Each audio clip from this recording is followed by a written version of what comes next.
Railway की तैयारी करें अब हमारे साथ। RRB NTPC group D first stage daily practice set mock test on daily basis. We are giving 15 exam oriented questions for you. In this video series, we will also solve previous year exams paper latter phase. You can examine yourself before RRB examine you. For more practice, you can purchase our books on railway exams from given link of Amazon. Get selected in railway exams without coaching in first attempt. And now, questions and answers. और फिर पहला सवाल है, हर्षवर्धन के समय में कौन सा चीनी यात्री भारत आया था? Option A Xuanzang, B Itsing, C Fahien, D निष्का। और इसका सही जवाब है ऑप्शन ए। हर्षवर्धन 606 ईस्वी में थानेश्वर का शासक बना। बाद में हर्ष ने अपनी राजधानी थानेश्वर से कन्नौज स्थानांतरित कर दी। चीनी यात्री वेनसांग हर्षवर्धन के शासनकाल में भारत आया। उसने हर्षवर्धन के दरबार का और उस समय के जीवन का उल्लेख किया है। अब आते हैं क्वेश्चन नंबर 2 पे। हर्षवर्धन के शासनकाल में उत्तर भारत का सबसे महत्वपूर्ण शहर कौन सा था? Option A Pataliputra, B Ujjain, C Kannauj, D Thaneshwar. और इसका सही जवाब होगा ऑप्शन सी। हर्षवर्धन थानेश्वर का शासक था। 7वीं सदी तक पाटलिपुत्र का महत्व कम हो गया था और कन्नौज अपनी चरम सीमा पर था। इस समय कन्नौज उत्तर भारत का महत्वपूर्ण शहर हो गया। हर्षवर्धन ने अपनी राजधानी थानेश्वर से कन्नौज स्थानांतरित कर ली। Question number 3।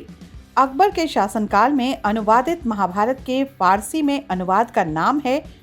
Option A Akbarnama, B Iqbalnama, C समेनेतु उल अलुलिया, डी रज्जानामा। और इसका सही जवाब होगा ऑप्शन डी। अकबर ने अनुवाद विभाग की स्थापना की। अबुल फैजल फैजी बदायूनी और नकी खान ने रजनामा नाम से महाभारत का फारसी में अनुवाद किया था। और अब आते हैं क्वेश्चन नंबर 4 पर। गुलाब का इत्र निम्न में से किसने तैयार किया था? ऑप्शन ए गुलबदन बेगम ने, बी नूरजहां ने, सी नूरजहां की मां ने, डी इनमें से कोई नहीं। और इसका सही जवाब होगा ऑप्शन सी। गुलाब का इत्र नूरजहां की मां असमत बेगम ने तैयार किया था और नूरजहां को श्रृंगार प्रसाधनों का शौक था तथा उनमें उसने नए नए ढंग निकाले थे। और इस तरह हम पहुंचते हैं सवाल नंबर 5 पर। सुभाष चंद्र बोस ने कांग्रेस से कब इस्तीफा दिया? ऑप्शन ए 1937 में, ऑप्शन बी 1938 में, ऑप्शन सी 1939 में और डी ऑप्शन है 1940 में।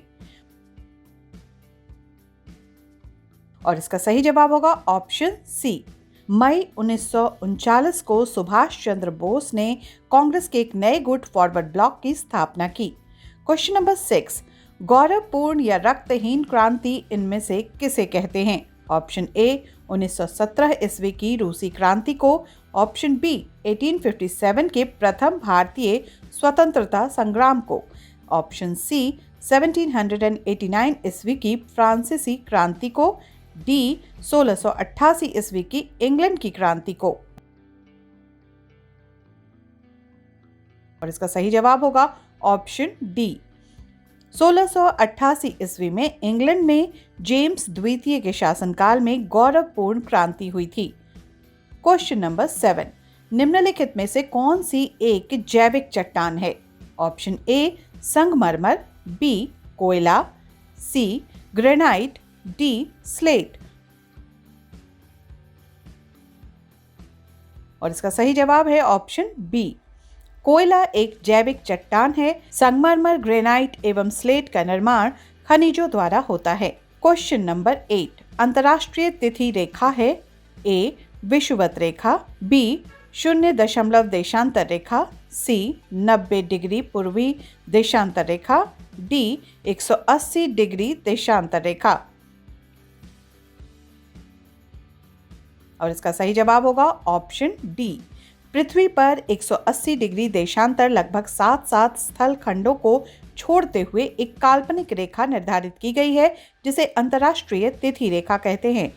ये रेखा प्रशांत महासागर में उत्तर से दक्षिण तक फैली है। 180 डिग्री देशांतर को 1884 में वाशिंगटन सभा में अंतर्राष्ट्रीय तिथि रेखा माना गया। सवाल नंबर 9, भारत पंचायती राज व्यवस्था का मूल उद्देश्य क्या है? ऑप्शन ए, सत्ता का विकेंद्रीकरण, बी, ग्रामीण जागरूकता, सी, भारत का सामुदायिक विकास, डी, इनमें से कोई नहीं।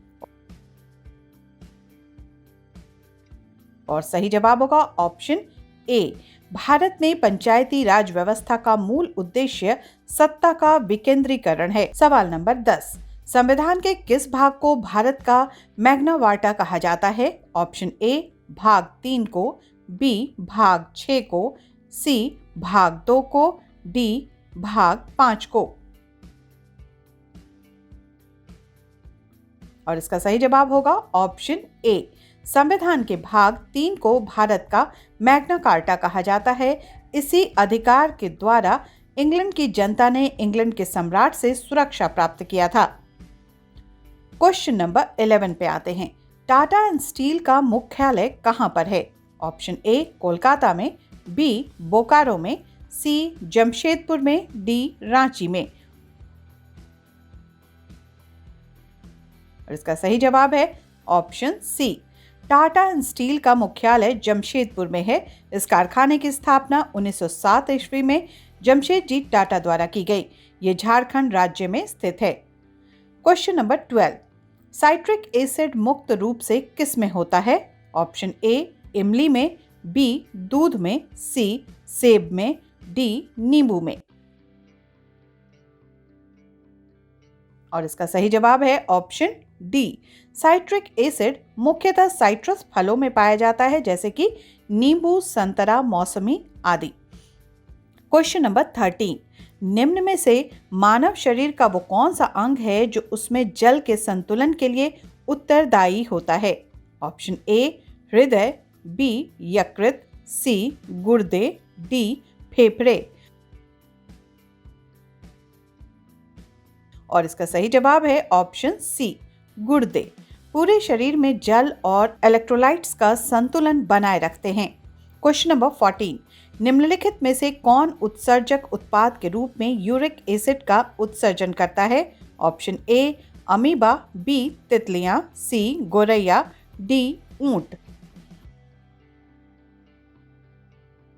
और इसका सही जवाब होगा ऑप्शन सी, सरीसृप वर्ग छिपकलियां एवं पक्षी वर्ग गोरैया का मुख्य उत्सर्जक उत्पाद यूरिक एसिड होता है, जबकि स्तनधारियों यानी कि मनुष्य का मुख्य उत्सर्जक पदार्थ यूरिया होता है। पक्षियों में मूत्र उत्सर्जन यूरिया के रूप में न होकर यूरिक अम्ल के रूप में होता है। और इस तरह हम आ पहुंचते हैं अपने आखिरी क्वेश्चन नंबर 15 पर। 2500 का 6% वार्षिक ब्याज की दर से 2 वर्षों का चक्रवृद्धि ब्याज क्या होगा? Option A, 309, B, 318, C, 320, D, इनमें से कोई नहीं। इसका सही जवाब है option A, is equal to 2500 into 1.06 into 1.06 is equal to 2809। चक्रवृद्धि ब्याज is equal to 2809 minus 2500 is equal to 309, यानी कि ऑप्शन नंबर ए। और इसी के साथ समाप्त होता है हमारा आज का ये सेट।